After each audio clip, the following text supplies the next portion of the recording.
নির্বাচনকালীন দায়িত্ব পালনের ক্ষেত্রে গণপ্রজাতন্ত্রী বাংলাদেশ সরকার ও মাননীয় নির্বাচন কমিশনের সকল নির্দেশনা বিজিবি কর্তৃক কঠোরভাবে অনুসরণ করা হচ্ছে। এ বাহিনীটি রাজনৈতিকভাবে সম্পূর্ণ নিরপেক্ষ থেকে সকল রাজনৈতিক দল ও প্রার্থীর জন্য সমান সুযোগ বা লেভেল প্লেয়িং ফিল্ড নিশ্চিত করতে সহায়ক ভূমিকা পালন করবে, যাতে নির্বাচন প্রক্রিয়া অবাধ, সুষ্ঠু ও নিরপেক্ষ হয়। নির্বাচনকে কেন্দ্র করে সরাইল রিজনের 1204 কিলোমিটার সীমান্ত এলাকার নিরাপত্তা ব্যবস্থা আরও জোরদার করা হয়েছে। তন্মধ্যে সিলেট সেক্টরের অধীনে 302 কিলোমিটার সীমান্ত এলাকায় নিরাপত্তা ব্যবস্থা বৃদ্ধি করা হয়েছে।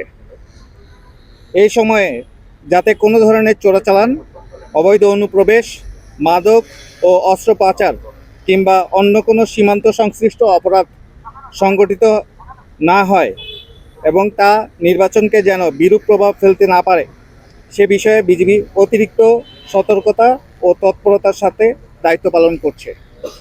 সীমান্তে টহল, নজরদারি এবং গোয়েন্দা কার্যক্রম জোরদার করে এ সকল অবৈধ কার্যক্রম প্রতিরোধ করা হচ্ছে। আগামী 1 ফেব্রুয়ারি 2026 তারিখ হতে সরাইল রিজিয়ন ত্রয়োদশ জাতীয় নির্বাচন উপলক্ষে পূর্ণ মাত্রায় মোতায়েন থাকবে এবং নির্বাচন সংশ্লিষ্ট সকল দায়িত্ব সর্বোচ্চ পেশাদারিত্ব ও নিষ্ঠার সাথে পালন করবে। রিজন সদর দপ্তর সরাইল এর অধীনে 4টি সেক্টরে 13টি ব্যাটালিয়ন, 17টি জেলায় 92টি সংসদীয় আসনে সর্বমোট 330 প্লাটুন, যা 6600 জন বিজিবি মোতায়েনের মাধ্যমে দায়িত্ব পালন করবে। এর মধ্যে সিলেট বিভাগের সিলেট সেক্টর ও শ্রীমঙ্গল সেক্টরের সর্বমোট 90টি প্লাটুনে 2100 জন বিজিবি সদস্য মোতায়েন থাকবে।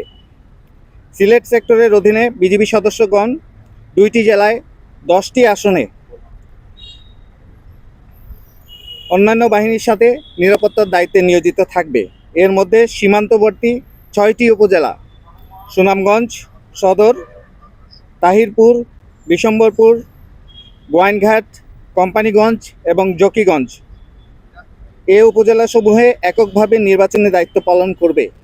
এর পাশাপাশি সীমান্তবর্তী আরও 5টি উপজেলায় সেনাবাহিনী ও বিজিবি যৌথভাবে এবং অন্যান্য 12টি উপজেলায় বিজিবি এবং অন্যান্য বাহিনীর সাথে দায়িত্ব পালন করবে।